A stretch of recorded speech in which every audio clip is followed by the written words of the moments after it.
Pupils in the school are put in two groups for a learning journey. 2/5 of the pupils are in group A and the rest are in group B. Hence, the total units here will be 5 units.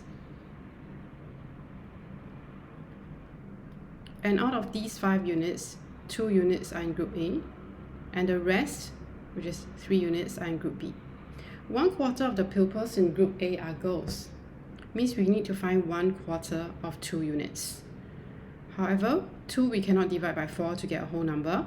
Hence, we times 2 here. If we times 2 here, this one we times 2, and this one we will times 2. Okay, so that gives us 4 units. That gives us 6 units, and the total will be 10 units. Now, out of this 4 units in group A, 1/4 are girls. That means for girls, it will be 1 unit, because 1/4 of 4 is 1 unit, and the boys will be 3 units. And we are told that 3/10 of all the total pupils are girls.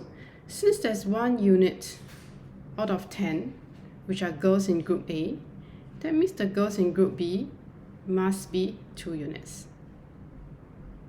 Okay, because 3/10 of the total pupils are girls.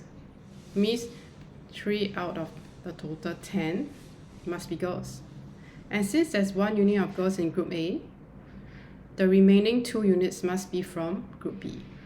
And hence the units for boys in group B will be 6 minus 2, and that is 4 units.